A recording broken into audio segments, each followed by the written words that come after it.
That must be the quickest intro we've ever done, you know that? Oh, I know. So, the first thing we'll need to do is before... Oh, fuck's sake, it's started already. You're doing that deliberately so you can get some outtakes. Exactly. I'm far too professional these days for you to get all these outtakes. You're having to make a muck of it just to get some. I'm glad you said these days there, because I just put up one of the outtake compilations and it was you farting, so... That wasn't me. That was the squeaky chair I was sitting on. Sorry, burpage again. Oh, pardon me. I was talking about your professionalism earlier. Exactly, that's shocking. I don't think it was David. I called you David there. That was your Sunday name. That is, yeah. That's usually when I've done something wrong. Sorry, I keep getting distracted with that. I know, shocking. Put your phone down, man.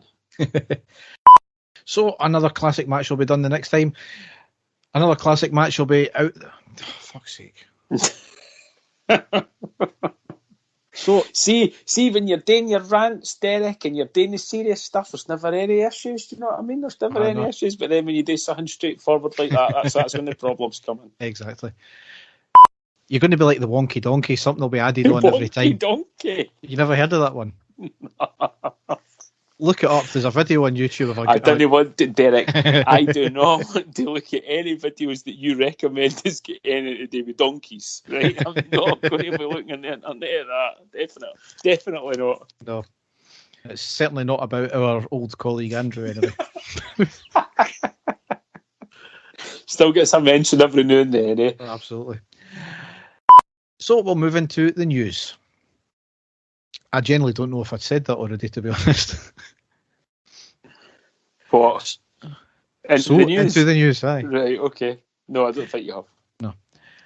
So, into the news. So, now in time to the news.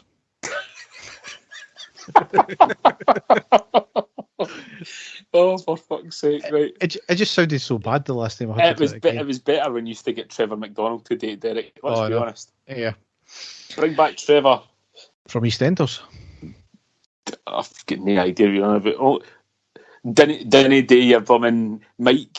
What's his name impersonation, Derek? I can't do that. Your Mike Reid impersonation. Don't do it. No. No.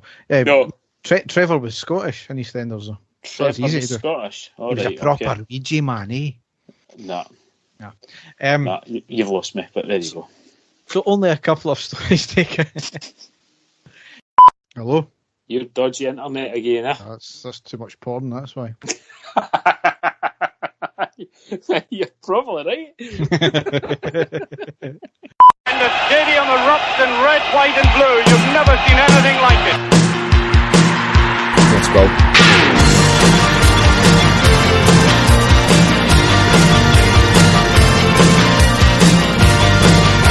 Manchester, brace yourself. Rangers are coming! Hi everyone, and welcome to the next episode of the I Already podcast. As ever, I'm your host Derek, and with me is my co-host Dave. How are you doing, Dave?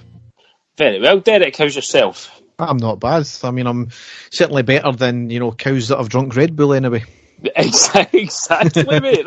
That's just typical of us, isn't it? Yes, talking about one tweets, we're going to have a hell of a lot to talk about tonight, aren't we? Certainly not in the slightest bit amusing at all. We're going to need to get into it, but we've obviously got a hell of a lot else to cover as well, including the end of the transfer window and 4 games as well.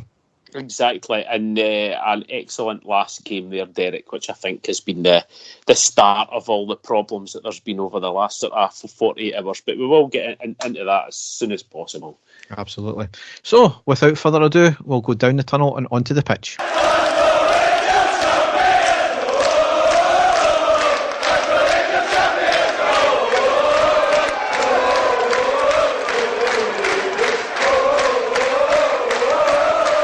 So, before we get into any games, it was the end of the transfer window, Dave, and a rather quiet end to it, but what I'm going to point out is that we did have a fairly busy window nonetheless. We did, Derek. I think we were all sort of waiting in hope that it would maybe be a last-minute flurry of activity as usual. There's a lot of rumours that were flying about from players abroad as well as players playing here in Scotland, and we were all sort of maybe half thinking that we were going to be bringing a player in, especially with who I'm sure you're going to be getting into, one of our first-team squad forwards going out on loan, which, as I say, I know you're going to get into. So maybe slightly light in that front, but at the same time, Derek, you know me, absolutely delighted that Alfredo Morelos is still a Rangers player. That was the main one for me all along. I know a lot of people have got different opinions and they're wanting us to cash in on players, but no, I'm delighted that we've managed to keep all of our squad, or the vast majority of our squad that won the league last season. That's what I want, and I want all of the transfer speculation that's maybe been in players' heads now to go away and fully focus on playing for Rangers at this moment in time. But I'll let you get into it, Derek. Yes. I mean, just backing up your other point there, we kept all our key players, and that was, as you said, the big thing. Yep. And only in Scotland, or rather only the Scottish media, that could be spun into being a bad thing. Incredible. Yep, I know, Derek. Absolutely incredible. So in came Nnamdi Offabor, Fashion Sakala, John Lundstrom, Juninho Bacuna, Charlie McCann, and Juan Alegria. I couldn't pronounce that name there. So granted, three of them were already, signed right at the start of the window. Juan Alegria and Charlie McCann, two youngsters, go straight into the B team, but I've got a feeling they're going to be coming into the first team very shortly. Yes, and I think, Derek, going by, what I was saying there, especially in the forward area, maybe a wee stepping stone for Alegria there. He's certainly, I'm not saying he's the same type of player as Alfredo Morelos, but certainly his path into European football and into Rangers very similar, coming from Colombia, going over playing in Finnish football and being absolutely outstanding over there, scoring a lot of goals, playing really well, and then getting picked up by us. So if he turns out to be anywhere near the player that Alfredo Morelos is, we'll be absolutely delighted. But like you, Derek, I've got a feeling that he might be becoming a first team player quite soon, and going by his debut for the B team, certainly looked an absolute standout in that one. Yes. So the outgoings were Jamie Barjonas, Greg Stewart, George Edmondson, Jordan Jones. As you said, Cedric Itten out on loan. He scored in his first game as well, which is always a good sign. And Niko Katic out on loan as well. And also a number of academy players left or went out on loan. So you've got to say this, I think everybody was, because we'd done the job so early, everybody was still waiting for, another signing, at least on deadline day. This transfer window was not about masses of changes. We've probably done like for like in a lot of the cases there. It was the first transfer window in a number of years where we didn't have to have massive amount of players coming in. We weren't rebuilding. It was a case of get rid of some of the deadwood and bring in a couple of more refined players. And certainly that's on the face of it, looks like what we've done. So we can't really argue that way. Katic going out on loan was always going to be the case. He's been out for a season. His position is probably not going to be there just now, given the fact that we've got two solid centre backs. Cedric Itten, that's the one thing I'm annoyed about, because I don't even though he's had 41 appearances, they've all been mainly subs, I believe. Yeah. So he's never really been given a fair chance. A bit of dubiety on what the kind of deals is as well, because apparently both of them we can recall in January. However, there's rumours that both of them have got a future signing fee as well, potentially, if they want to take that option. So a bit disappointing if that really is the case, but we'll just need to wait and see how that one pans out. Two great moves for the two of them as well, Derek, although it's on loan. I mean, Cedric Itten going to be playing in the Bundesliga is a fantastic move for him on loan, and then Nikola Katic going back to, arguably the biggest club in his homeland. So, I mean, two good moves for the two of them. It's going to be, a great standard of football for both of them, and I just hope that the two of them really go and prove themselves. If we need them in January, we can recall them, and it'll be like signing two brand new players. That's the way I'm trying to look at it. Yeah, I would say so as well. Now, in terms of, I did mention about our key players staying. However, Everton did initially bid £5 million for Patterson, and then it was up to 8, but we refused that as well. So great resolve from the club there. When the initial bid came in, it was just before the Ross County game, I believe, and Heart and Hand informed Gerrard of it, who was completely unaware of it, and he laughed as it was a bit of a joke bid. Some journalists thought it was quite strange that Gerrard didn't know about it. Well, firstly, he was in preparation for a game. Secondly, we've got a director of football. It's already been well documented Gerrard and Ross Wilson are close and have set out their strategy as to ins and outs and evaluations of our players. So why would a director of football bother to tell the manager of a bid that's already been rejected if it's nowhere near our valuation of the player? Derek, again though, you said the magic thing there, the media or the press, and going by what we'll be speaking about later on, I really don't care what the press have got to say, and I haven't for a very long time, but I know exactly what you mean. Yep. So delighted to keep the players, and hopefully the new ones. And obviously with Nnamdi off the board, we still obviously wish him a speedy recovery in terms of his heart issue. There's not been any further update on that one there as well, so I hope all is going well. However, the first game we've got to come up against Thursday the 19th of August, it was a 1-0 win at home against Alashkert in the Europa League playoff leg 1. 6 changes from the previous Dunfermline game. We lined up McGregor, Tavernier, Goldson, Helander, Bassey, Lundstrom, Davis, Aribo, Hadji, Kent and Morelos. On the subs bench were McLaughlin, McCrory, Itten, Simpson, Patterson, Wright, Balogun, Kelly, Arfield and Barisic. Now, Dave, predictions were, given where they were in the league, given the fact that it was an Armenian league, predictions were about 5 or 6-0. It's never going to be like that, is it? It's no, Derek, and we've been watching Rangers in Europe for many years, and it's very rarely that you get a bit of a rout against any team that you're up against, especially at home, because these teams will come out and they'll set out their stalls very early, and that's exactly what happened during the game. So I'll let you get into it, Derek. Yes. So it was really, the first half was another game, same problems with plenty of possession but slow and lethargic football.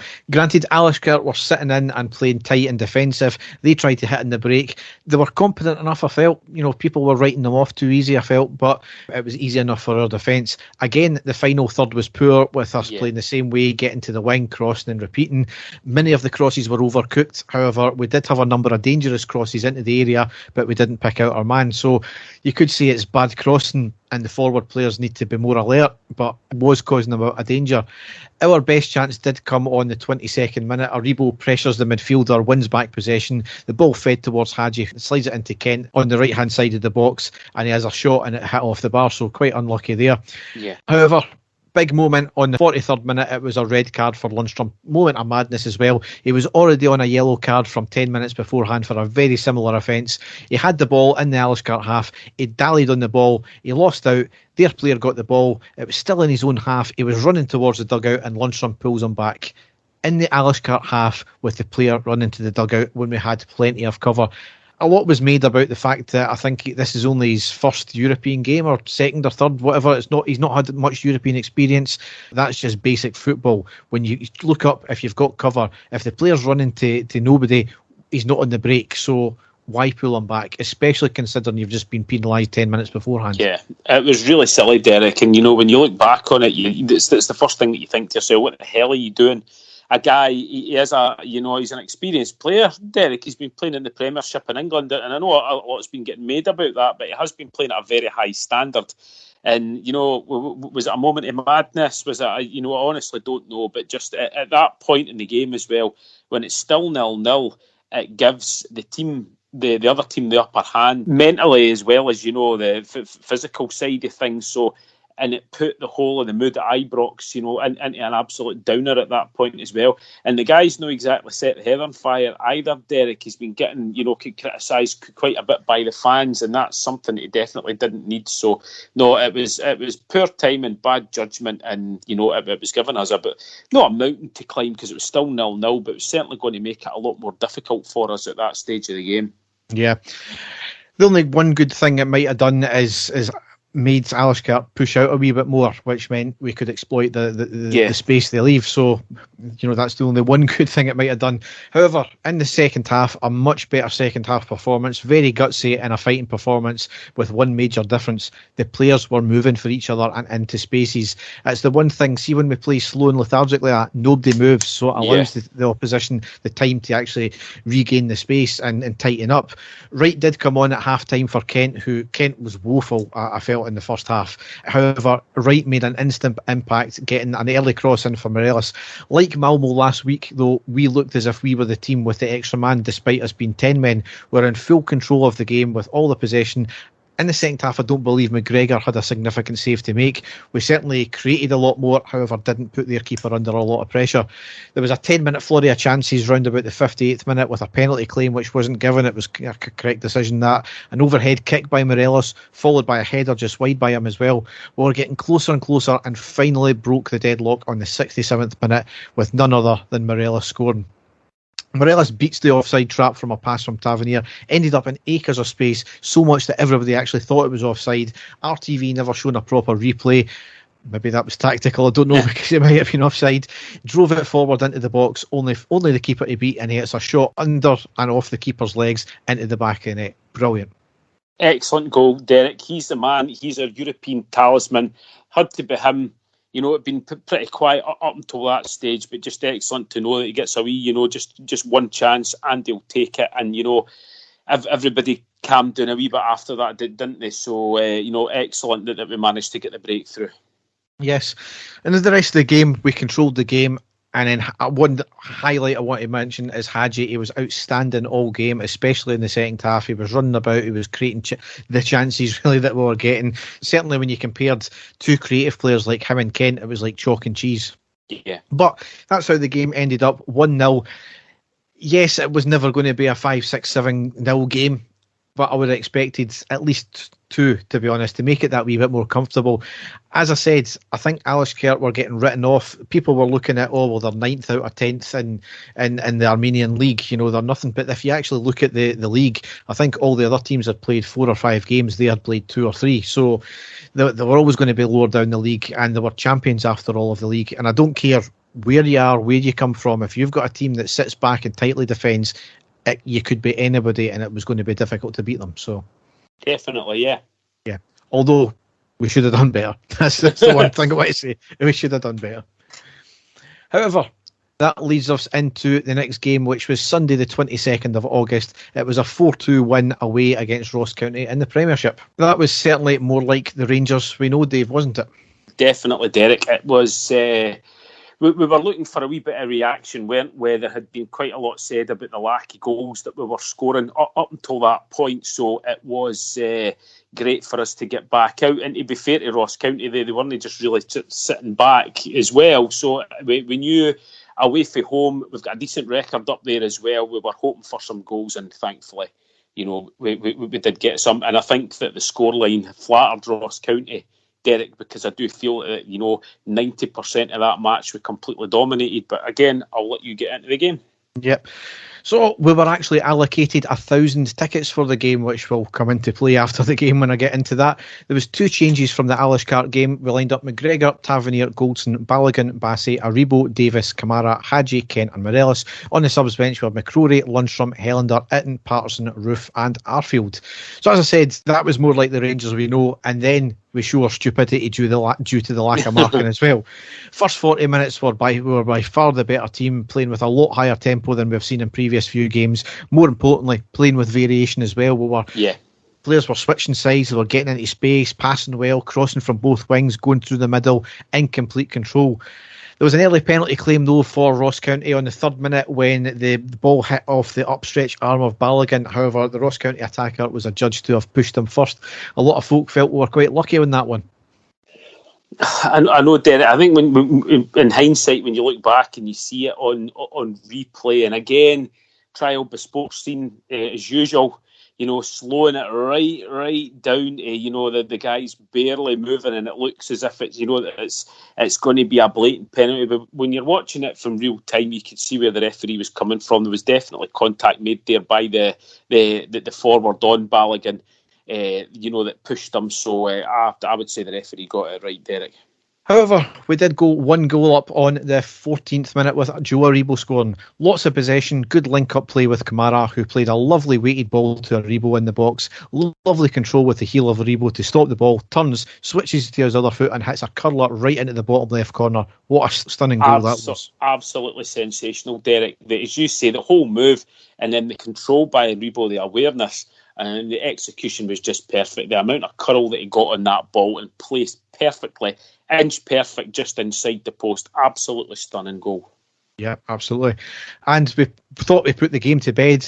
5 minutes later, because on the 19th minute, Goldson made it 2-0. It was a corner off to the right from Tavernier, right to the back post. Goldson jumps up on the spot, heads it down into the ground and bounces into the net. Brilliant goal as well. Great execution, great delivery. Yep, again, and it's something, Derek, that we'll get on to in our most previous match there. Either one of the two centre-halves staying back and just timing their run perfectly to get in there and got on the edge. It was a tremendous ball, and as you say, execution again by Goldson, right up over the top of the ball, heads it down, bounces and into the net. So excellent and brilliant timing as well, Derek, because we thought at that stage, that's it. It's going to be a case of how many we're going to get here. So no, absolutely delighted at that stage. So for the rest of the game, well, up until the 40th minute, we were in complete control, as I said. However, on the 40th minute, all that work was undone due to slack fucking marking once again. Ross County made it 2-1. It was a deep free kick on the right to the back post where nobody was picking up the attacker up. Lets the ball run to the near the corner flag, passes out to another attacker who crosses back into the middle. The shot by the attacker, it was a great save by McGregor, right enough, but spills and the attacker follows up with a rebound into the back of the net. It was all down to nobody marking that initial back post ball. Again, why is the marking been so woeful this year? I don't know, Derek, because it's I don't know if it's if they're just being complacent. I would hate to think that they're being complacent about our opponents. Wouldn't be like that. But we've seen it in bigger games as well, especially against Malmo and things like that. But it just seems to be sort of lapses in concentration. And as you said, that was a big worry because we were well in control up until that stage. And it's our own, they've scored because of our inept concentration and it's just easy stuff. Exactly like what you said. Simple, making sure that everybody's marked, not giving anybody an inch, but they found it way too easy in the box just to pick the ball up for a very, I'm not saying it was a high hoping hit up the field, but something that it would be bread and butter, I think, to any sort of half decent defender. But no, really poor, and all the good work almost undone, just like that, and just before half time as well, which is quite worrying. Yeah, again, it's something that's crept into our game this season. It needs to tighten up, and we've obviously never done it with the later this game. However, second half, again, we were in complete control. Yep. But still ended up making it very nervy for ourselves. Ross County came out more positively, as you would expect they were going to do after their tails been up just to getting a goal just before half time. They tried to up the tempo, they had a spring in their step. We were calm, quite happy to be patient. It did pay off in the 56th minute when the 2-goal advantage made it 3-1. And it was none other than Morelos scoring. Hadji was charging towards the box with a ball, passes to the overlapping Aribo in the box, puts a cross in on deck, but attempted clearance to Kamara on the left, who plays a lovely square ball to Morelos in the centre on the edge of the box, who hits a trundler into the bottom right corner past the keeper, who went down like he was diving in water. But just a great all-round goal again. It was, Derek, and see at first when I watched the goal, and I know what you're going to say, here's Dave, Alfredo Morelos fan club here. When I watched it at first, I thought, oh God, the goalkeeper's had an absolute nightmare there, and it's like a mishit. You watch it from Morelos, I dare say he was wanting to get a better strike on it than he did. But it was extremely accurate, Derek. It was right. It was just like a low pass right into the bottom corner. And, the goalkeeper went down for it, but it was just that bit too far away from him. Like I said, I think if Morelos had another chance, he'd hit it a lot harder. But don't take anything away from the finish there, Derek, because it was as accurate as you can get. And that's what strikers are looking for. Even though it was a trundler, it still managed to sneak in there. So, absolutely delighted for Morelos. I don't think he'll care if it went in off his backside or if he, hit a 40-yard screamer. It was every goal's a goal for him, and just delighted for him again. And most importantly, getting the 2-goal advantage again, just like what you said. Exactly. The next 20 minutes after that were played pretty much in the Ross County half, with them having 10 players behind the ball, trying to hit on the break and for a majority of it. And then we contrived to put ourselves under pressure again by conceding a penalty on the 76th minute. I think it was Hadji who lost the ball in midfield. It was a quick break up the park, ending in a great save by McGregor, which I believe he turned it onto the post, rebounds out to the attacker, who has a shot. Bassey turns his body and hits the backside of his arm. Penalty given. you would say under the old rules it was harsh, but it's the new rules we've got now. We've benefited from it before. We're going to get them against us. We just need to take that one on the chin or on the arm, as this case was. Unlucky for Bassey, Derek, because he done what anybody would do, basically just try and get his body in the way of the shot. That's what he did. Unfortunately for him, as he's turned, it's hit his arm, and as you say, under the new rules, that's a penalty. So we've got to take it. Penalty was converted a minute later, shot to the right. McGregor dived the right way but couldn't quite get to it. We then made a couple of subs, Hadji off, Arfield on, Aribo off, Roof on, and we eventually retained the 2-goal lead on the 84th minute. And it was Arfield scoring. Lundstrom showing his strength to win the ball in midfield, drives it forward, passes to Roof, then to Arfield, who slots the ball to Morelos on the right side, who has a shot, saved by the keeper, who spills, and Arfield, who had kept on running, shoots the loose ball into the back of net. Great. Brilliant from Lundstrom as well. Great tenacity to win the ball back in midfield. Certainly was, Derek. It was great for Arfield as well, because he's been the sort of kind of forgotten player, hasn't he? And I think we all know when Arfield's on his game, he's an excellent goal scorer for Rangers. He always has been. And, great poacher's instinct there from a guy that plays in midfield. Absolutely delighted for him. He'll be delighted also that he scored, and is usually his trademark salute to the fans when he scored as well to give us our 2-goal advantage, and none more than we deserved, Derek, because as you say, apart from 2 silly mistakes, we completely controlled the game up to that point. Yep. So, delighted with the scoreline in the end. As I said, we made it nervy for ourselves on occasion. It's the way we do things sometimes. Yes. Aribo was outstanding. Kent had been trying. Morelos has been dragging the defence all over the place. And you can just see how much Kamara brings to our midfield as well, because I think this was his first game back. So just great all round. Yep, superb. Absolutely delighted with the win. In fact, we scored 4 goals as well, and it was a variety of players that scored. That's when you know a team are gelling, Derek, that we're not just relying on one player to score all the goals, and the whole team's scoring. That was the success that we had last year as well. And, are we glimpse of light, Derek, that things are starting to get back to the way that we know that Rangers can play? So, really pleased with that one, especially with it being in the road as well. Yep, superb. We've got to cover this as well. Don't want to really gloss over it, because it's important. But obviously, away fans in the stadium, supporters' buses travelling up. I'd never been in a supporters' bus, Dave. I know you have, but I know certain things. Yep. I know certain things go on in buses which really shouldn't. However, on this occasion, a video emerged, and it was of certain individuals from the bus singing racist songs and making racist gestures as well. Just why?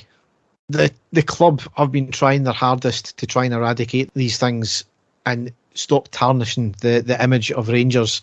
There are fans like this that just don't seem to get it, and you can have no excuses for this whatsoever. 2 were arrested, and Rangers have banned them indefinitely, so they acted quickly there. There's no excuses for it. They were banged to rights as well. Another issue is, 1, why film it? And 2, why put it on social media?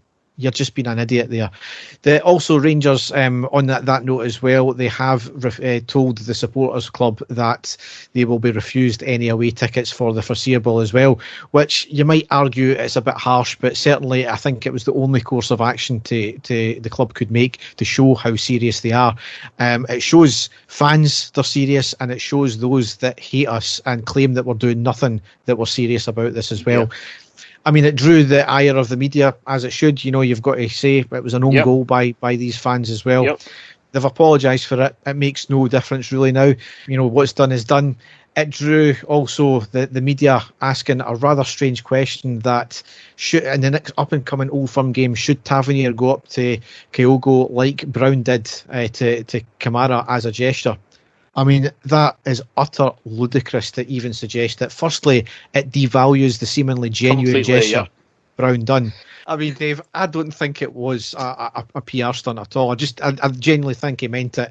However, the media are now making it out. If Tavernier doesn't do it, then that's bad Rangers. But then if it does do it, it's a case of, it's just been for PR reasons. It's a completely different set of circumstances as well, Derek. Scott Brown done it, I'm not saying that he wouldn't have done it in the other way, but the fact it was done on the pitch by a fellow professional as well, it was showing him, that even our biggest rivals, were with him. That happened to his face on the field by another player, a completely different set of circumstances. Equally as bad, Derek. I'm not condoning it in any way whatsoever. I think what you've said about these guys on the bus, absolutely disgraceful. Total, utter idiocy by the people that were filming it. Total, utter idiocy by the people that posted it, knowing that as loads of people would jump on it. I want to congratulate the club for swift actions completely in doing what had to be done. There's not been a lot said about that as well with the actions of the club. We don't need people like that in the stadium. Just absolutely disgusting behaviour by them. And I'm just glad, like I said, that the club have done what they have done. Yeah, absolutely. So we'll get into the other issues because there's a lot of other issues regarding the same thing, but we'll get into them later. Next up is Thursday the 26th of August. It was a 0-0 draw away against Alashkert in the second leg of the Europa League playoff. Dave, I think you watched it. I never got really a chance to watch much of it because I was having to look after my daughter at the time, but I'm kind of glad I never really had to do much about it because it was really not the greatest of performances. I never watched the game back. It would do myself an injustice and I would probably give myself some sort of injury watching it as well. However, the main story to come out of it was the COVID issues that hit just before this game. 6 first-team players as well as Gerrard out with COVID. It was always going to happen to us at some point, but could it have not happened before a double-header against Jobbers, not a European game, and then Celtic? Yep. So Tavernier, McGregor, McLaughlin, Bassey, Kent and Wright out. Wasn't confirmed who they were, but they never got on the plane anyway. The tabloids didn't pay the money for access to the club. We're not happy with fan media not asking up the club who were the players. Well, considering it's confidential medical details, you wouldn't get that details anyway. So, again, Derek, we'll get into the whole media thing. Me and you have been speaking about the media in this country for 9 years now that we've been doing this podcast. 9 years we've been talking about them and criticising them. So again, it's going to be anything that they can to try and criticise the way things, especially everything that's happening at the moment with regards to fan media and things like that. It's going to happen. There's going to be criticism everywhere and anywhere. And I actually think that Rangers played it correctly because they didn't come out and say who did test positive and who were self-isolating or who was injured and they were just going to be missing the game through injury. So I actually think that the team, Rangers did the right thing. It's frustrating for us fans because we want to know about our players and, we're concerned about our players when we heard there was a COVID outbreak. But I think with the 2 games coming up that the club actually played it very well, Derek. Yeah. So the actual game itself, just briefly, 35-degree heat. Well, we're missing players, obviously. 9 changes from the last game against Ross County. So we lined up Robbie McCrory in goals, getting his first debut.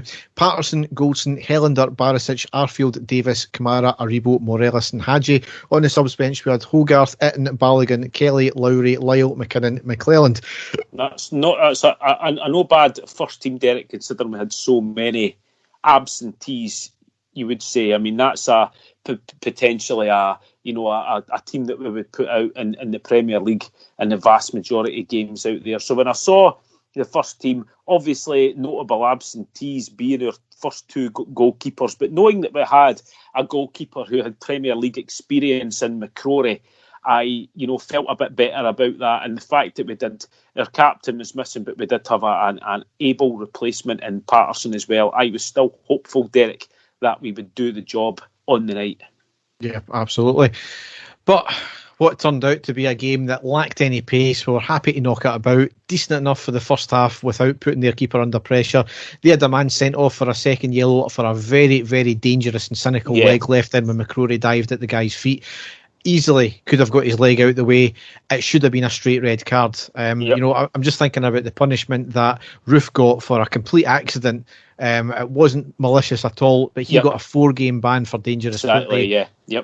This guy will get 2 games, I think, maybe a game ban for a second yellow. It's a joke. Second half we were rather woeful as well. Arguably Alashkert should have had maybe scored in the last 10 minutes as they finished stronger. Throughout the game, Alfredo had 3 dire misses, which he would normally bury. After the first one, I think I texted you and my other mates that I knew it wasn't going to be our night when he was missing gilt-edged chances like that. Unfortunately, it never cost us.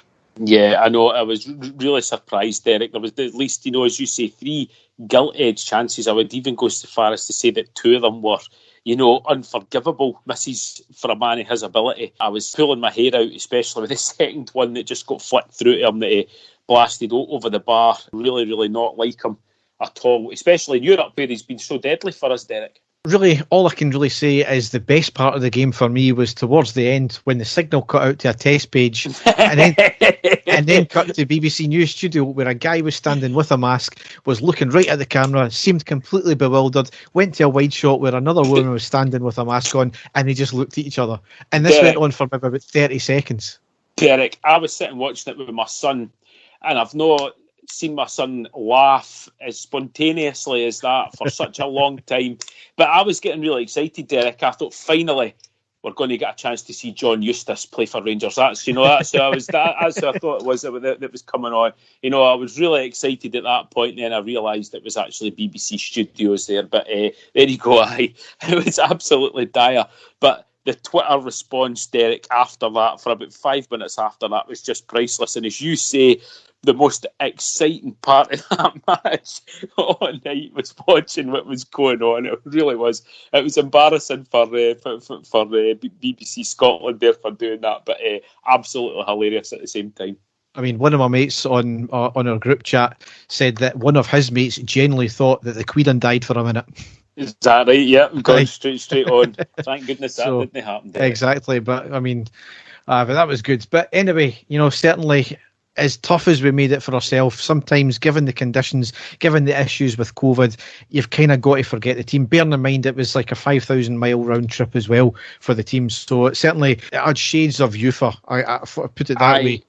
I was trying to keep my sensible head on, Derek, especially coming in the last 15 minutes. As you say, the heat was unbelievable. We had travelled all of that distance. We had all of those players out. We were winning 1-0. There was no need for us to bust the gut there. All we had to do was see the game out. Thankfully, that's what happened, and I thought sooner that we finish this game, get the players back, the better. And we still managed to make it through the group stages, which, as you say, was by far the most important thing. Yes. So the group stages, the draw was made, I think, was it the next day? Yes. And we have got Lyon, Sparta Prague and Brøndby. So certainly not the worst group we could have got, certainly not the best group we could have got, but certainly I'll take it either way. Sparta Prague, apparently they are not Slavia Prague and they hate Slavia Prague just as much as us. Mm-hmm. Yep. And Brøndby. So as I said, all winnable ties. Derek, we spoke about it when we were knocked out there by Malmo, and I told you, honestly, I would rather that Rangers were playing top-class opposition in Europe where we will be looking like the underdogs. That is where we thrive. That is when we up our game, is when we're playing these better teams. Not saying that Malmo are not, but we were expected to beat Malmo over 2 legs. I think everybody thought we were going to beat them. We were all very, very hopeful. And the reason that we've done so well in Europe in the last 3 or 4 seasons is because we've been the underdogs in the vast majority of these games, and we have upped our game big time. So I would rather it was like that, Derek. And here's hoping that we get some fantastic results. And we've had some great European nights under Steven Gerrard. Here's hoping that we have the same again this season. Yep, absolutely. However, the next game we've got to cover, it's a lot better, Dave, because it was really Sunday the 29th of August. It was a 1-0 win at home against Celtic in the Premiership, and it's fair to say it's created absolute havoc, hasn't it? It really has, Derek. It really has. I very privileged, Derek, as you know, and a few of my friends know. I have a bit of a football connoisseur last week because I was invited by a good friend of mine down to watch a game in the English Premiership, Liverpool versus Chelsea. Invited down. Hospitality, the full shebang, not cheering on any of the teams, but to go down. And when I was actually down there, just about to go and watch the game, I got a wee text from another good friend of mine asking me if I wanted a ticket for the game at Ibrox on Sunday, which of course I said yes, definitely. So I've been very, very lucky this weekend to go and watch 2 top games. But I have to say, Derek, going by the 2 of them, going by what I was told, I've never been at Anfield before. The atmosphere was excellent, but Ibrox was absolutely bouncing. no comparison whatsoever. It was just fantastic. The atmosphere was tremendous. It's the first Old Firm game I've been to in many years, Derek, since I gave up my season ticket. I've not been for a long time, and I absolutely loved it. It was tremendous. The game was fantastic, which you're about to get into, and it just completely made the last week for me. I felt so privileged as to have been there. So I'll let you get into it. I mean, you say football connoisseur, others would say jammy bastard. That's it, exactly, mate. That's, you know. You say potato, I say potato. Shite jobby. But anyway, there was 3 changes from the Alashkert game, and no Nathan Patterson as well, as he was self-isolating due to being a close contact. No Gerrard back either. So it was, like the Alashkert game, it was Gary Mack that was in charge.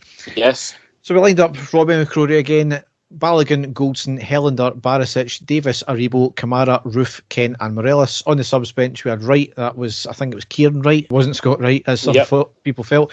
Lundstrom, Arfield, Hadji, Bakuna, Itten and Sakala, so a slightly better bench that time as well. Definitely, yes. And Derek, I'll be honest with you, as soon as I heard Balogun was in at right back, I immediately thought to the last time that Balogun played at right back and he actually got taken off after half an hour. I thought this is going to be a bit of a disaster.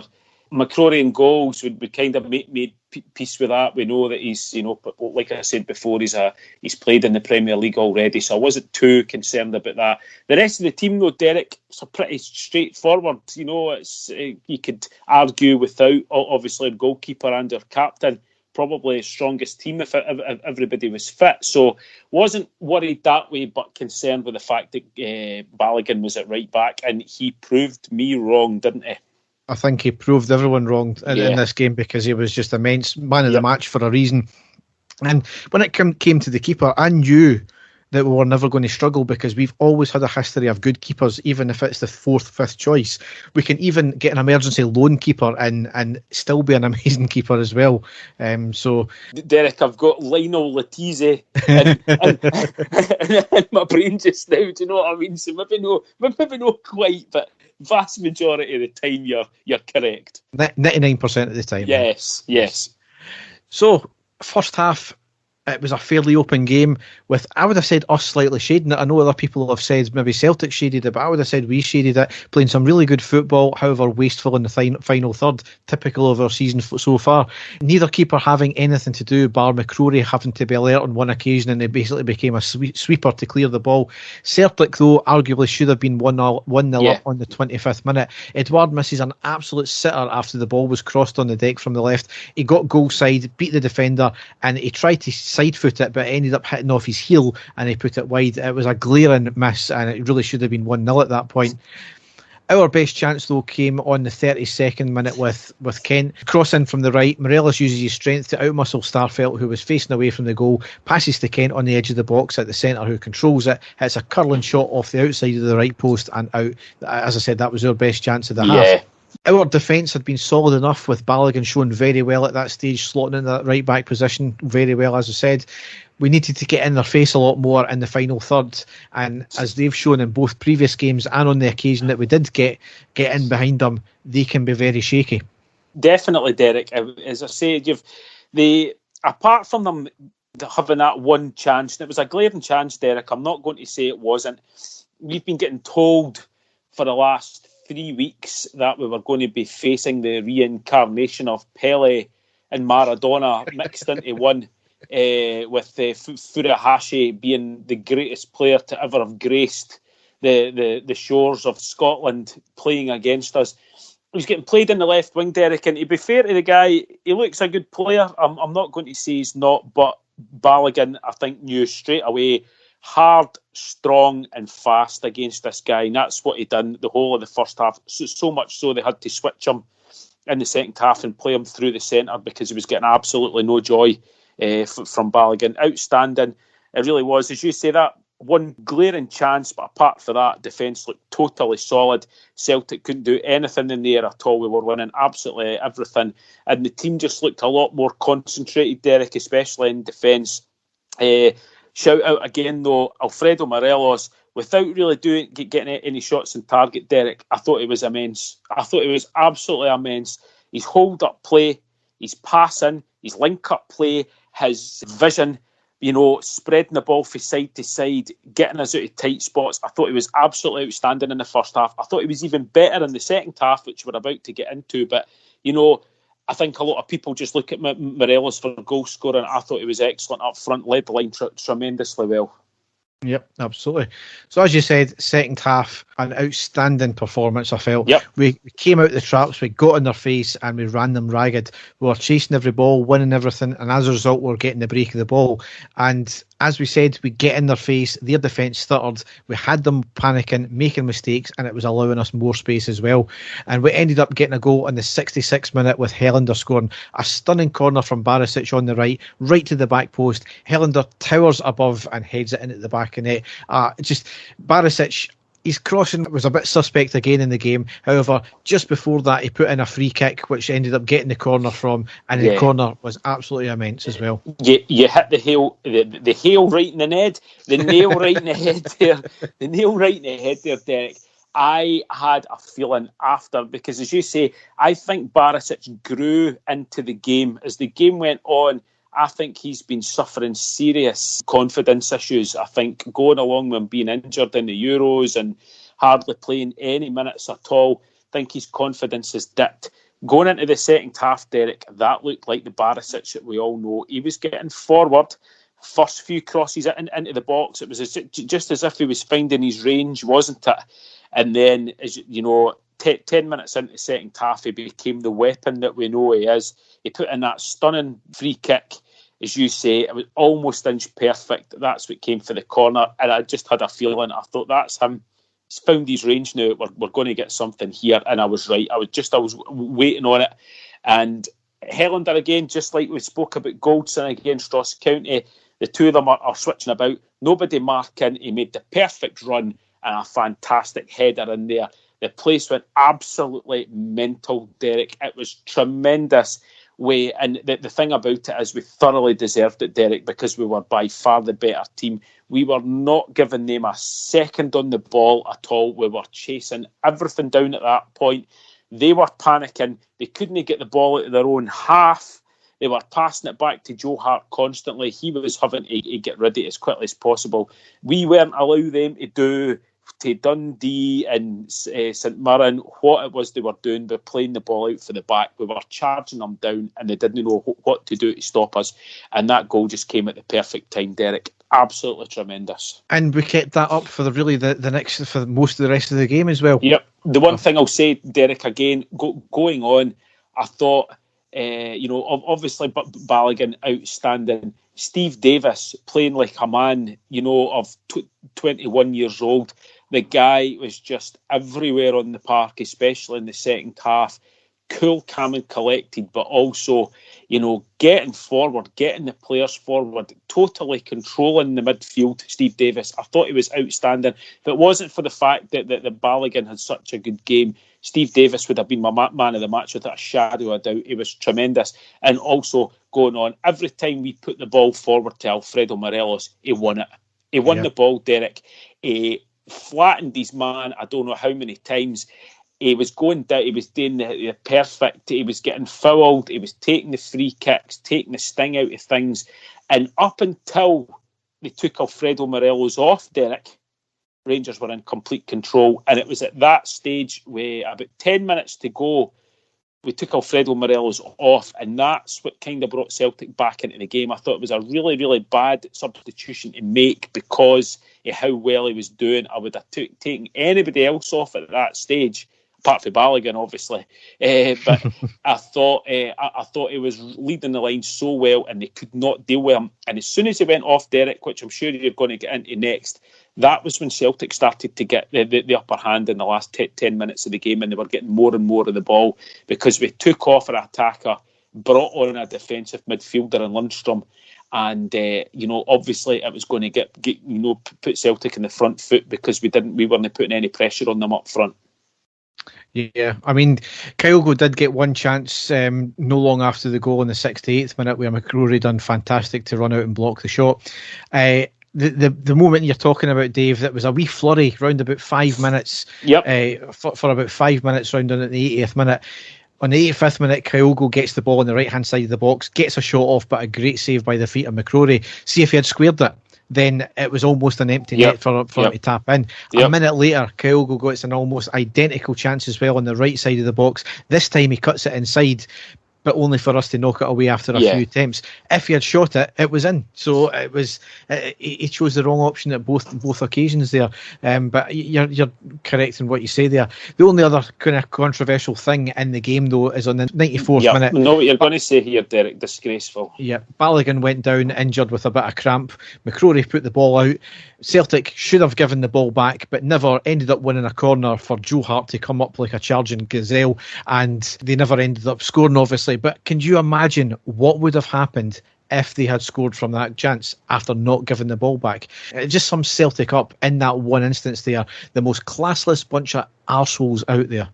Absolutely shocking, Derek. The place was going mental. Everybody was booing. And I realise it's not officially a rule, Derek, but every team does it. It's called sportsmanship. That's what it's called. They were not interested in doing this. I've seen some tweets coming back and forward from prominent Celtic supporters and stuff going on about certain teams doing that against them and calling them everything under the sun. Total silence when that happened. It was disgraceful. It was unsportsmanlike. I don't care if you're getting beat.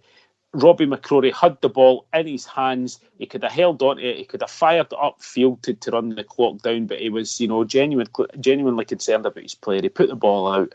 And, it was absolutely shocking that they did that. But as you said, Derek, we expect nothing more from them, and that's exactly what happened. Thankfully, we were able to see it out and win 1-0. That was what all that mattered, but just disgraceful by them. Yeah. Before I get into the next thing here, I mean, the stats came out as 34% possession for us the whole game. I've questioned that, to be honest, and I know people are saying that Celtic's possession was a case of them pass, all in their own half. Yep, completely. Pass. Yep. But I still felt even in the second half we'd done more than 34% possession the whole game. And the weird thing about the reaction from the Celtic fans is they seemed to content to lose, and they kept on saying that we were there for the taking and we weren't very good. I mean, absolute delusional stuff.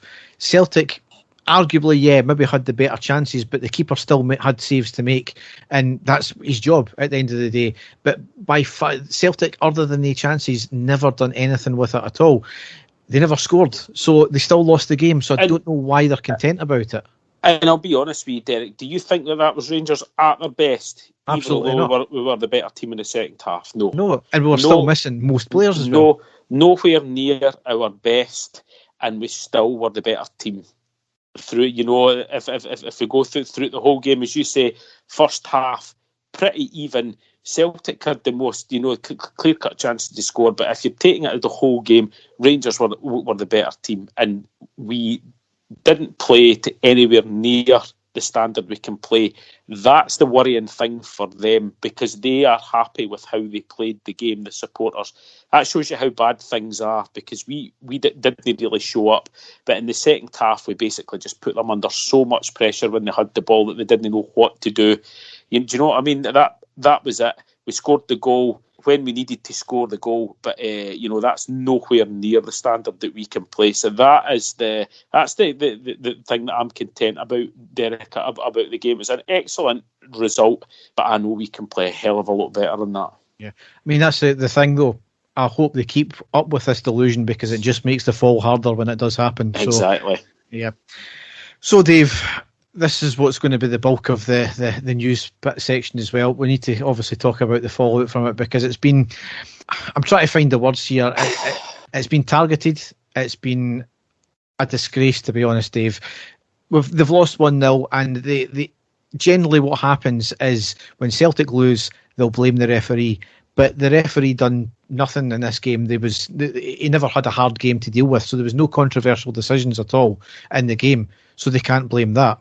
Rangers, they put out a second strength team. They need something else to try and blame their club on, or blame something on. So Granted, there's a few things that happened which were not very nice, which we'll get into. First thing was, right at the start of the game, the Billy Boys was sung. Now, obviously, there was no Celtic fans in the stadium. I defy anyone to make out clearly exactly what every single lyric is said when you're watching it on TV. I defy anyone. See, before we go on, Derek, I can swear on whatever that you want me to swear on, and I text you as well at the same time. In that game, I was standing in the Copeland Road, and I stood the whole game in the Copeland Road, and I can honestly tell you that I never heard that song getting sung once throughout the whole game. And I've been told by many people it was heard on the TV, but I can honestly tell you that coming for the Copeland Road, I never heard that song getting sung once, not throughout the whole game. And that is what I was shocked about when I heard so many people saying that they could hear it on the TV, because I honestly, for it being an Old Firm game and it being all Rangers supporters there, I never heard any songs getting sung like that anybody could take as being hate-filled or sectarian or anything like that. I can honestly hold my hand up and say that. I mean, this is going to come into something I'll talk about later, as well as the fact that that song was sung very briefly. And as I said, I couldn't tell you if the pertinent word that makes it an allegedly banned song was sung. And I think Super Rangers was sung very briefly as well. And again, same applies. I cannot honestly tell you if that certain word was sung. And that kind of falls into the realms of, well, is it a case of, if that song is sung without that word in it, does that mean that it's not a banned song and it's not a bad song to sing? Celtic fans especially latch onto the first few words or the first wee tune of it, and they think, oh, that's a banned song, they've been banned, they shouldn't be singing that, right? So that's one thing I'll come back to as well. I've heard, Derek, as well, and we've spoken about this before, I've heard Kilmarnock fans sing their own verse to that song. They're using the Killie Boys as and I've heard them sing that many times, and us getting blamed for singing it. I've heard Hearts fans sing that song as well before. But it's true, Derek, if it was sung or the first chorus was sang and then the vast majority of supporters out there changed what everybody was singing because they knew that it wasn't the right thing to do, that as well paints a huge picture on the whole thing, showing everybody that there's responsible fans out there and they want to change the culture and they want to change, things that are getting sung. That is excellent. Well, the next thing that came out is a video appeared of what allegedly was the Union Bears walking along Argyle Street under the rail bridge singing the Famine song. Now, what was being sung was certainly the tune of the Famine song. I couldn't make out, again, the lyrics, the exact lyrics were said. Some said it was famine, some said it was party. I'm not too sure. Another video came out from just before they went under the tunnels, exact same thing again. Police were walking alongside them as well, and that's been confirmed that the police were walking alongside the Union Bears, escorting them there. The audio for both the videos was certainly questionable. Now, taxis went past, there was no engine noise at all. There was a wind noise, but there was no engine noise. Lots of clapping was heard, however, only 2 or 3 were seen clapping. And the singing stayed the exact same level as they walked past when they were far away. Questionable audio.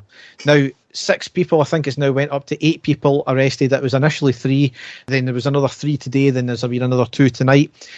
The original 3 have been banned from Ibrox indefinitely. Rangers put out a statement saying that they've been working with the police in relation to that. Those 3 individuals have been written to and they've been banned indefinitely. People calling into question the videos we've seen online are correct, because it's questionable how they said. However, one thing I would like to say is that the officers walking alongside them will likely have had body-worn cameras on them.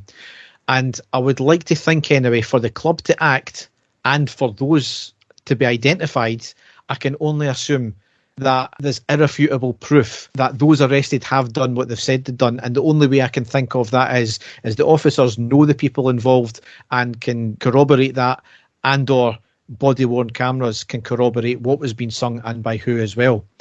I just think the whole thing seems very, very strange, because the Famine song hasn't been sung by Rangers fans in years. You've never seen it on any videos.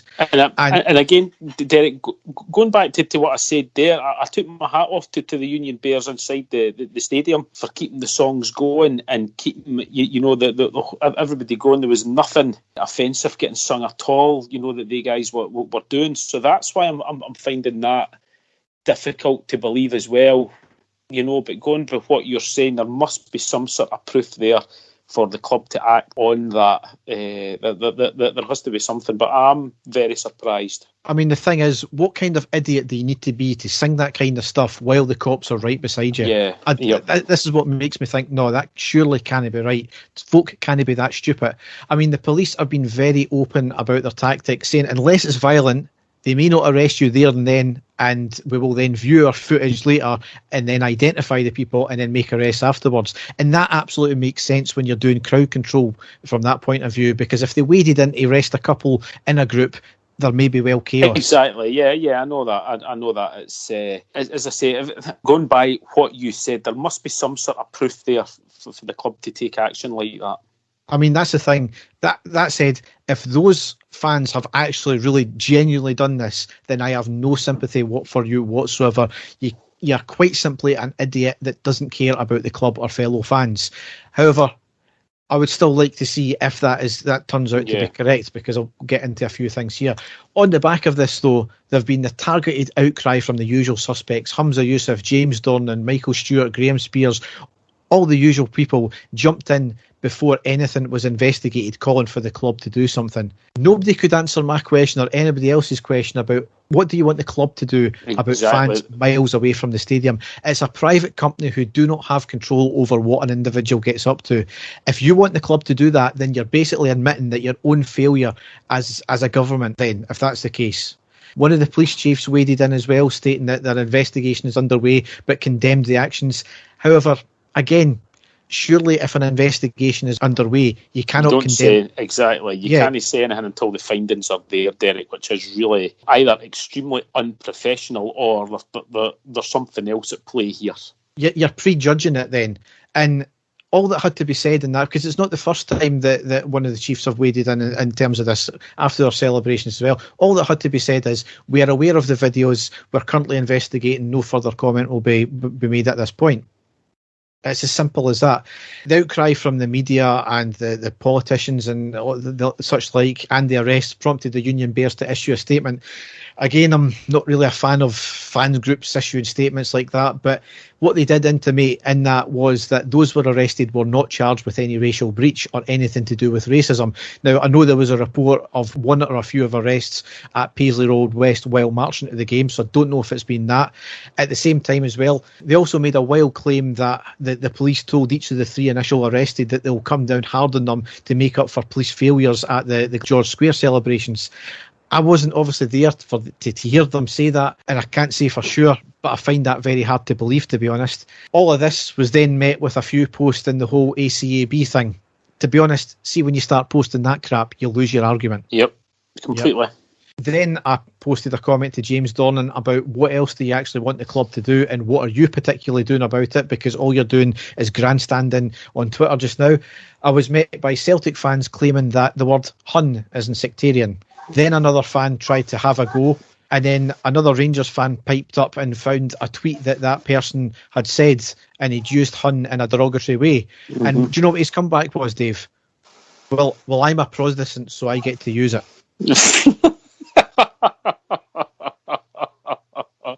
Quite incredible. Incredible. Derek, it all comes down to perception. That's the way that I understand it. If you perceive it to be sectarian, if you perceive it to be, then it's classed as a hate crime. Is that no? You know the way that it all comes down to perception. That word gets bandied about. I actually had a go at a young laddie who plays in my son's football team for using that word, and I told him that could be seen as being, a hate crime, and he just kind of laughed it off. Don't know if it comes down to parenting or whatever, and it gets used and bandied about there, Derek. It's just as bad as anything else that you could say, because it all comes down to perception. And if that's their derogatory word for using towards us, then of course it is. Yeah. But as I've said before, Dave, like with a lot of racist language, the origins of the word doesn't need to be, a hate crime based language. But since it's been used in a derogatory term, then that means it is a hate crime. Another post here is a bit at Graham Spears. I don't know why I did, but I also tweeted a video of Celtic fans in a pub singing pro-IRA add-ons and fuck the Queen add-ons as well.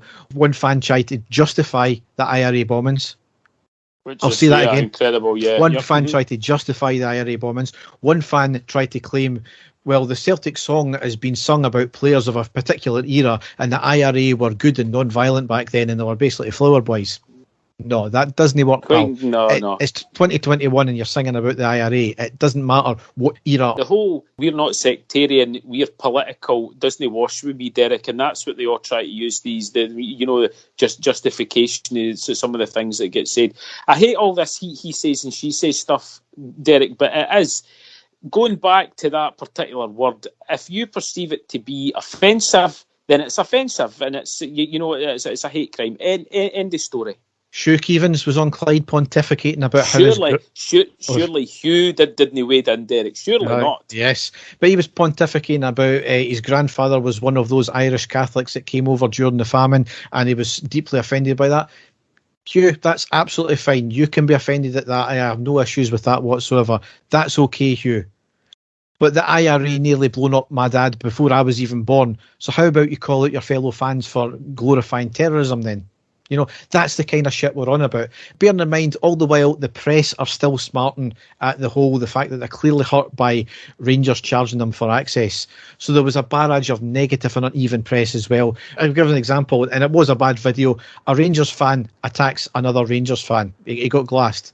However, there was a brawl outside a Celtic pub, but that was called Football Fans Brawl Outside a Pub on Old Firm Day. The pub was Connolly's Irish bar, and those that were fighting all had Celtic tops on. Another one here, Morelos hopes he leaves Rangers soon, was the headline. That's utter bollocks, because when you actually read the article, he says, there was talks with Porto, nothing materialised, but I'm very happy here, I love it here, blah, blah, blah. So moving it away there from the sectarianism there, that it's all down to this media witch hunt against Rangers, and the whole, they can't wait to find the weest fault, which they blow out a complete proportion as well. But again, Derek, we've been speaking about this for years, but it's now coming to a head, very dangerously and aggressively coming to a head. And a lot of it comes down to the fact that Rangers have done what they should have done a long time ago, and that's don't allow them access, because the amount of negative stories and negative spin that they've put on our club for years and years now, Rangers have done the right thing, and they quite, clearly cannot handle the fact that they're going to have to pay to come into Ibrox, and, they're not doing it in any, content, real content. They all know that the fans now go to the people who are, giving them an accurate account of what's going on at our club, and not just the usual drivel that the mainstream media are putting out, and they really just can't take it, Derek. That's what it all comes down to. It's very, very petty stuff, but unfortunately, and I'm sure you're going to get into that as well, it's becoming really, really ugly, and it's going to come to a head very soon. Well, funny you should mention that, because obviously the next thing to talk about is really where it has came to a head, is the Mark McGovern hit piece today in the Daily Record. I'm not going to go over it again in full, because it's all out there. Everybody's talking about it. Everybody knows about it, yep. This will rumble on, and I think this is going to have wider ramifications for the Daily Record especially.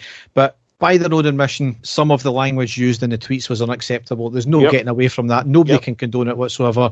And they've even stepped down from heart and hand from it. But some of the tweets were 10 years ago. Now, everyone has said and done something in their life that was wrong and regrettable. And, you apologise and you move on. And there might be some fallout. But the point is, if it was yesterday they said it, you can absolutely have a point. It was just said. It was live time. But these are tweets going back 10 years ago. They were 10 years younger, 10 years more inexperienced in life. The piece that Mark McGovern done is a targeted attack on individuals for no other reason than because of the team they support, and the fact that they represent a new form of media which is beginning to dwarf the old media, such as the Red Tops, like the Daily Record. If that is not targeted abuse, I do not know what is.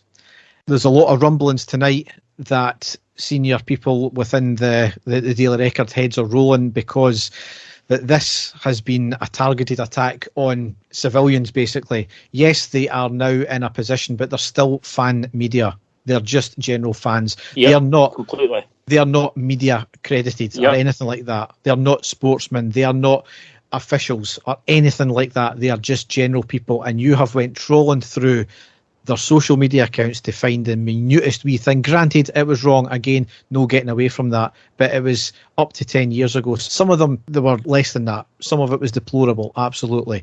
But when you go after just general civilians in your job, like he's done, Mark McGovern, that steps over a line. Time and time again, we have kowtowed to demands that we act on our behaviour. We have complied. For every time we've complied, though, there's always a well done, but. Well done, but. Michael Stewart's tweets over the last couple of days are a complete testament to that fact there as well, because after the two guys in the bus got banned by the club, he said, well done, but he went on to something else. He done the same again twice in relation to what Rangers' actions are. Sectarianism is not a one-way street. Scottishness, Britishness and Protestantism has been victim just as much as Irishness and Catholicism. The problem we have in this country, though, is one group shouts about their offendedness, the other group doesn't and just gets on with it. I'm not going to get into semantics about racism or sectarianism. People are trying to change sectarianism into racism and etc. And they claim it as sectarian when it's actually really not, and vice versa. However, there is a clear bias in the way attacks on one group are reported and dealt with to the way the other group are dealt with. And there's irrefutable evidence now about that. Nobody from the government to the police to the media are prepared to sit down and have an adult conversation about it. When you try and highlight the bias in reporting, all you get is, nah, not dealing with this because it's just whataboutery. Now, the point I was making earlier about nobody prepared to sit and have a conversation about it is, if you sing the Billy Boys up until that offensive word, does that mean, and you change the offensive word, does that mean the song is still technically meant to be banned if you're changing the offensive word? Derek, I remember, I don't know if you want to keep this in or no, Derek, it's up to you, but I remember when Rangers were going through all of their financial troubles just before everything, came to a head with us, and the club went into administration.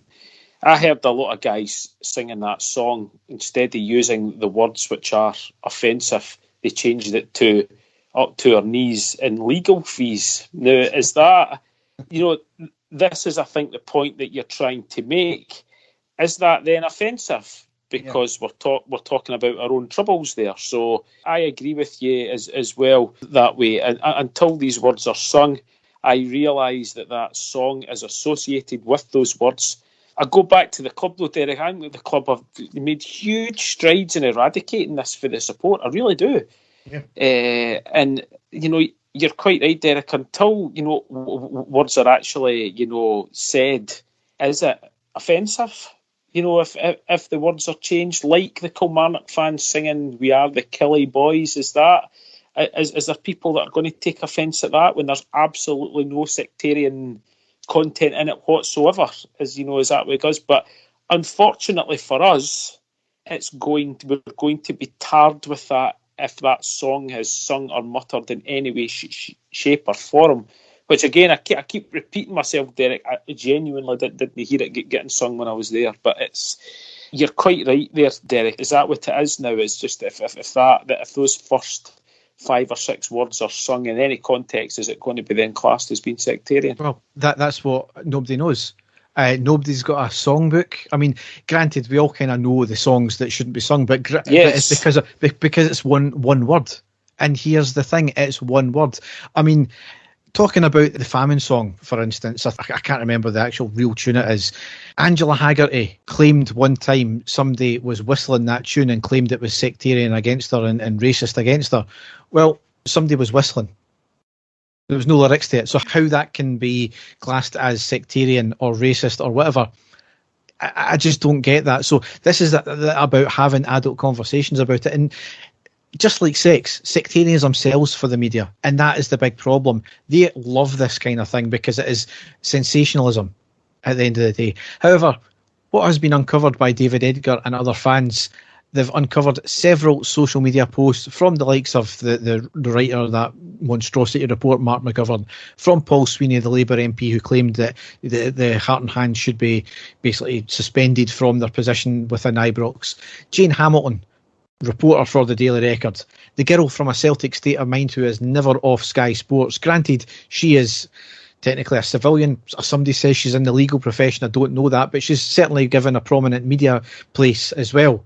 All prominent figures from their side and their fans, which show the rank hypocrisy in the reporting, because you never know anything about this. They've all said the exact same thing, the same words that we've highlighted before, the 3-letter word, that it's a derogatory term for Rangers fans and Protestants, and nothing is said about that. That is people within their own organisation, within the Daily Record, have used that language. Nothing was said about it at the time.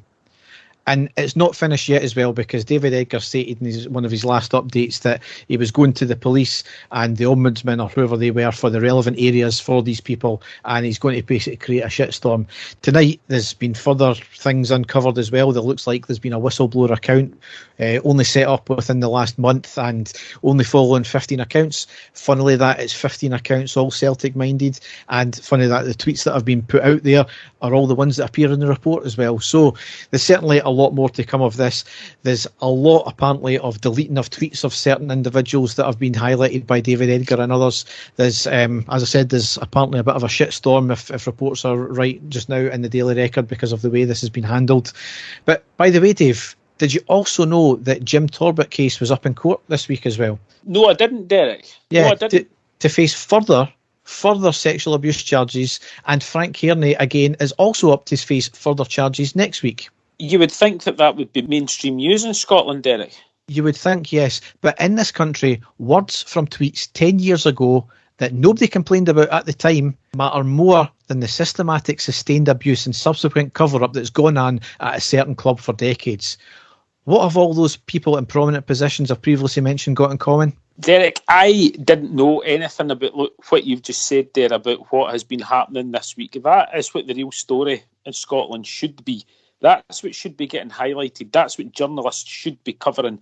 That's, it's something to make sure something like that never ever happens again. For all the victims, all the people, I mean, we keep getting told, you're not interested in the victims. Of course we are. The victims of these guys must be looking at the newspapers just now and saying, why the hell are we not getting national coverage here? Why are these absolute scum of earth that don't deserve to be walking amongst us not plastered all over the front page of a newspaper? I mean, that surely, and it's not the case. It's an absolute joke. On the point of the Heart and Hand guys, Derek, we have a lot of respect for these guys. We know how hard they work, and we're shocked about what's actually happened today. As you say, we're not going to condone the tweets that have went out at all. That's something that they're going to have to live with. But, Heart and Hand itself has been a cornerstone for Rangers fans. It's been a shining light to Rangers fans, especially in the darkest of times. We've got the utmost respect for what the guys do and what they've brought to the fans out there. Like I said, I can't say anything about, the tweets that have actually happened. That is something I'll never condone. And like I said, they're going to have to live with that. And it's cost them their positions with that podcast. It's a tough one for those guys, but as you say, I'm sure David Edgar is going to be firing back soon, and I think it's going to be one of these that we're going to be watching this space, to see what happens. But this is going to rumble on. I hope this is where lines get drawn now, because this has went on far too much. There's too many people in prominent positions. I don't care if these people in prominent positions support Celtic. That's their right. They can choose who they want. I don't care if you're, what sexuality, what race, what religion you are,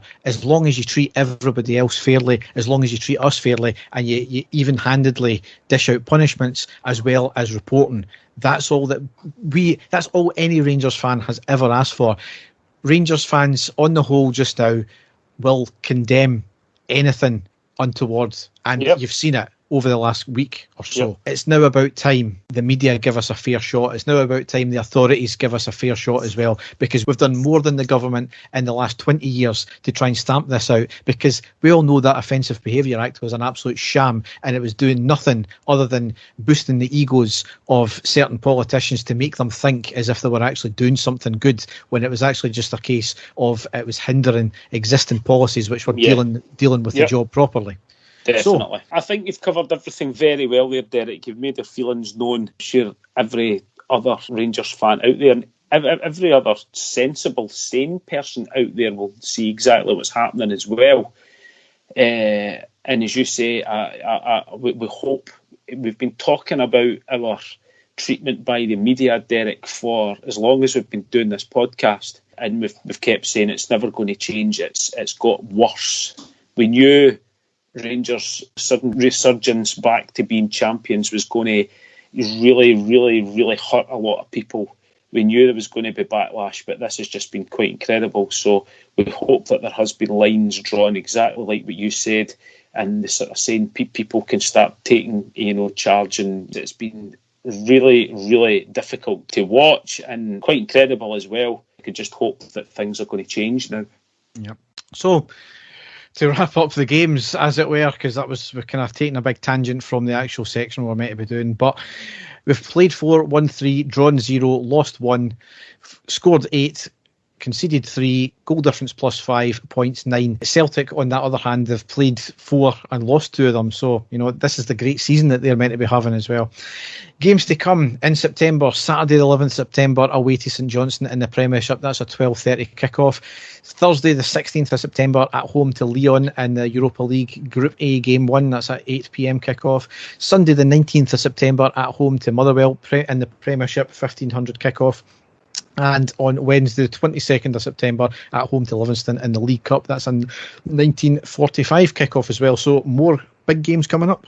Yep, definitely, Derek. And going back, that one game against Dundee United where we really didn't play well. If it hadn't been for that, we'd have got the wee victory there. We'd have been sitting pretty just now. But we've got to take it, Derek. Like I said at the start, we were talking about the transfers and retaining our first team squad bar a couple of players. I hope that now all the transfer talk is now finished, that the players will be 100% focused, and we'll get to see the Rangers, from last season, and certainly starting to look a bit more like it in the last game against Celtic there. So, I'm very hopeful now, Derek. Yes. So we'll now move on to the classic match. And there it is.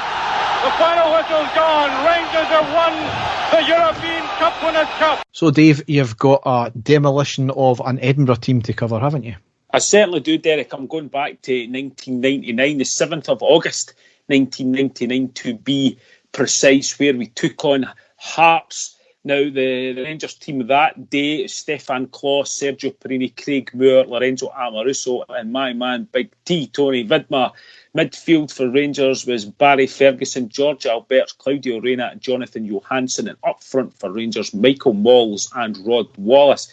Hearts team that day had players Gilles Rousset, Gary Naismith, Kevin James, the unacceptable face of Scottish football, Steve Fulton, Stefan Adam, Flogel, Colin Cameron, Darren Jackson, to name but a few. So Rangers starting off on the front foot, an early chance for Rangers. Great passing play. Michael Malls to Rod Wallace, out to George Alberts on the left wing. He has one of his trademark shots, but unfortunately just over the bar, fizzing over the top of Gilles Rousset there.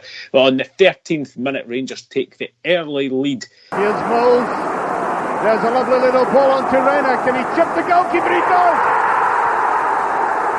Straight through it goes, and this most intelligent player, yet again, set up a chance for himself as he did last week at Ibrox, almost reminiscent of the goal he scored against Kilmarnock. Neat, intelligent play, well backed up by Michael Malls.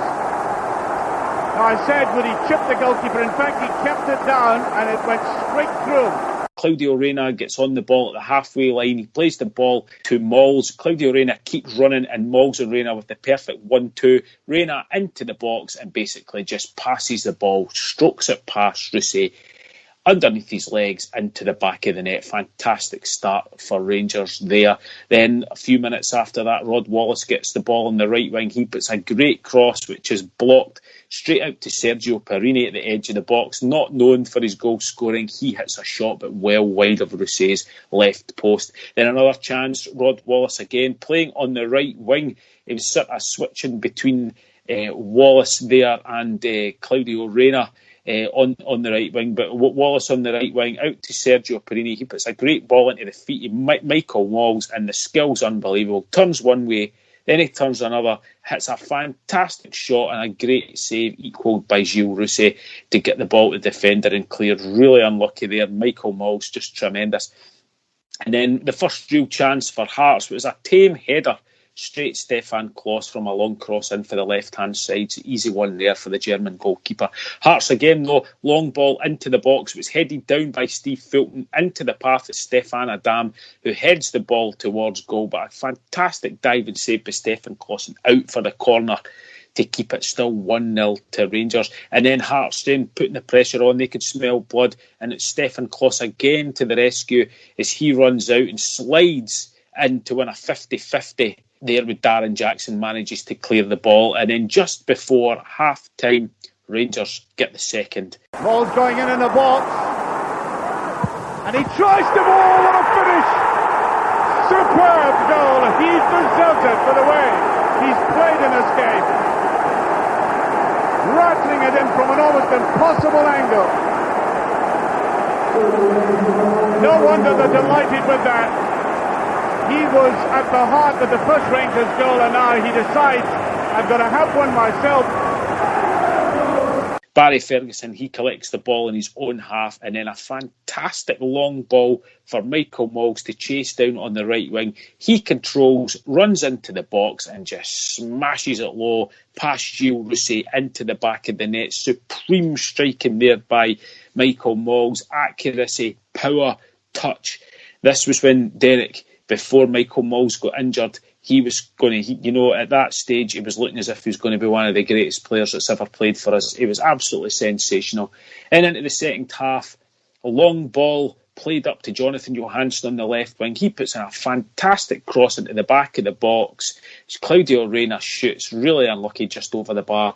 And then great play by Michael Moggs, skill unbelievable. He picks up the ball just inside the Hearts half on the right wing, skips past two players. Then he completely turns, leaves another player for absolute dead, plays the ball into Barry Ferguson, who then plays the ball to George Alberts, who dummies it back to Michael Moggs, who kept running. He picks the ball up, a low cross into the box, but cleared just before it hits down at the back post. It was just sensational play. But then, not long after that, in the 67th minute, we get the third goal. Here's Moggs, turns away, tries to get it through, and there's a jam over the glorious strike. All the spade work done again by Moggs, and just a fraction of a little break there to Alberts to slot it home. And I think this puts the game beyond any possible dispute. Now here's his opportunity that crept up after Moggs had disorientated that defence again. And he kept it down low. That was the main advantage here for Alberts. Didn't have much time to think as it was struck back towards him, clean as a whistle.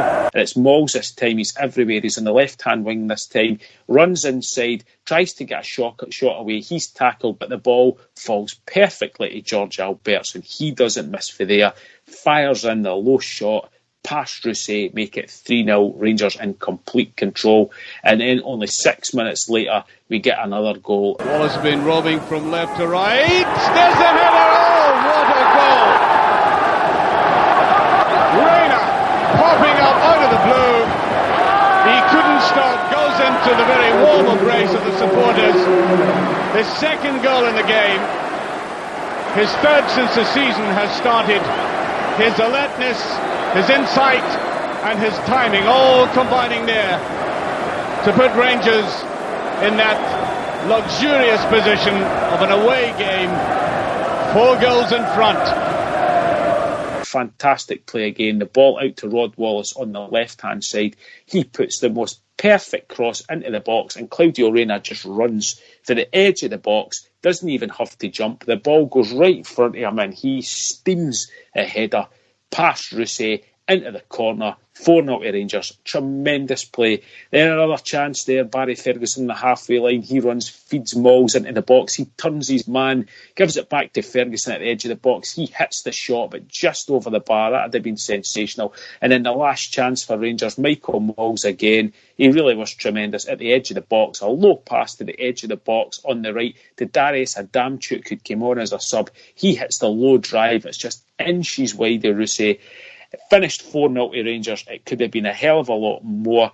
Please, if you get the chance to go back and watch Michael Malls when he first signed for Rangers in this game, it was they could not get anywhere near him. Simply sensational. Don't know if you had the chance to go back and watch it, Derek, but it was a joy to watch Michael Malls play when he was in that form. One of the number of players that were wrecked by injury at Rangers who were going to be amazing. But, you know, it was another game, though. Hearts, it was back in the day when we would absolutely pump Hearts, really, you know, and now we're struggling to beat them sometimes. So it'll be an interesting game come the next time we play them. You'll sure. Pump them the next time, Derek. Don't you worry. Hopefully, yes. So, but yeah, good times as well. 4-0, can't argue with that. Great game to watch. Like I said, we always go on about players like Alberts and Reyna and Barry Ferguson and stuff like that, but just to watch Michael Malls in full flight, you know, when he was fully fit for Rangers, it was just a joy to watch. Absolutely sensational. Yes. So, Dave, we'll have another classic match the next episode, hopefully, anyway. Yes. So, it's now on to the news. You never let that go, do you? No, absolutely not. Never will. Lazy bastard. It's happened twice in like 9 years. You never let it go. It's shocking. You lazy jammy bastard.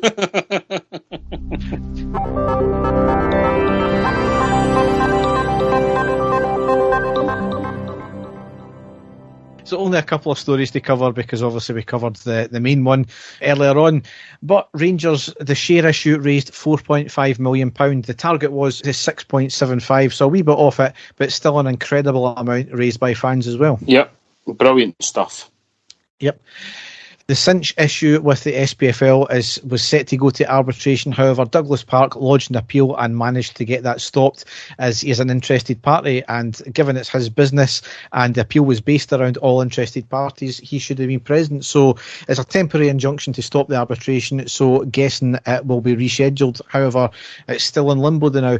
Rangers released a statement on the back of this, slamming the governance of the SPFL. And all this didn't need to happen. However, the SPFL's approach has been inadequate and antagonistic. So kind of what we were talking about, you know, towards the end of the season when they cancelled it, wasn't it? Just inadequate. Exactly, Yep. Rangers, obviously, in their qualifying for the Europa League, announced the prices for the 3-game package. £117 for the 3 games. Celtic's is £72. So I generally don't think £117 is too bad. Yes, it is maybe on the steep side. I think it's £39 a game or something like that. I think people are comparing it to Celtic's far too much. I mean, Celtic, granted, they have got 10,000 more in their capacity, but also the demand isn't as much for Celtic as well. I think they still end up eventually getting it, but that's only because they lower the prices. So, you know, as the point I made is the fact that we never sold any of our key players. So what would you rather have? Drop the price by 20, 30 quid and have to sell a player, or keep it at the fairly reasonable price and not sell a player? It's really up to you. You can't really have a go at the club that much for that. It's a difficult one, Derek. I can see where the club are coming from. I can also see people saying it's a bit on the steep side. It's the club are caught here. I'm sure everybody will go out and buy the tickets regardless, Derek. So, you know, the club will, you know, will win in the end. But I mean, no, I can see it both ways.